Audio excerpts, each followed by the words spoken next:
جی بچوں، اب ہم سبق محنت کی مشق کریں گے۔ پیج 96 صفحہ 96۔ سوال نمبر 1، بہت سے مشکل الفاظ میں ہ درمیان میں آتا ہے۔ جب بھی ہ درمیان میں آتا ہے تو لفظ کی شکل کچھ مختلف بنتی ہے۔ مثال کے طور پر ر مل کر کچھ یوں لفظ بناتے ہیں مہر۔ آپ کے اس سبق میں بھی کچھ ایسے الفاظ موجود ہیں، آئیے ان الفاظ کے توڑ جوڑ کی مشق کرتے ہیں۔ بچوں، میں آپ کو بتاتی ہوں، جب بھی کسی بھی لفظ کے درمیان میں آتا ہے تو جب وہ درمیان میں آتا ہے تو اس کے ہم نیچے ہک لگاتے ہیں۔ یہی، تہوار تہوار، بہن نہیں، کہیں۔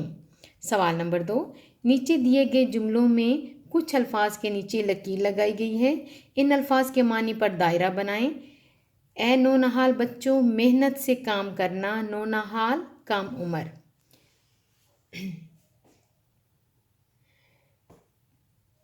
محنت کے بل پہ ساری دنیا کو رام کرنا، ناکام ہونا، دنیا کو فتح کرنا، بے بس ہونا۔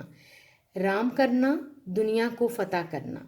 جو محنت کرے گا اسے راحت ملے گی، خوشی، خزانہ، دولت۔ راحت، خوشی۔ محنت کی وجہ سے دستکاریاں چل رہی ہیں، فیکٹریاں، ہاتھ سے چیزیں بنانے کا ہنر، مشینیں۔ دستکاریاں، ہاتھ سے چیزیں بنانے کا ہنر۔ محنت لوگوں کو خزانے کی کان دکھاتا ہے، جسم کا حصہ، زمین سے قیمتی چیزیں نکالنے کی جگہ، دکان۔ کان، زمین سے قیمتی چیزیں نکالنے کی جگہ۔ سوال نمبر 4، مرکزی خیال ہے بچوں، یہ میں نے آپ کاپی پہ کریں گے، میں نے آپ کے لیے پیج پر لکھا ہے۔ سوال نمبر 5، کچھ الفاظ کے شروع اور درمیان میں آ لگا کر ان الفاظ کی جمع بنائی جاتی ہے۔ مثلاً فرد کی جمع ہے افراد۔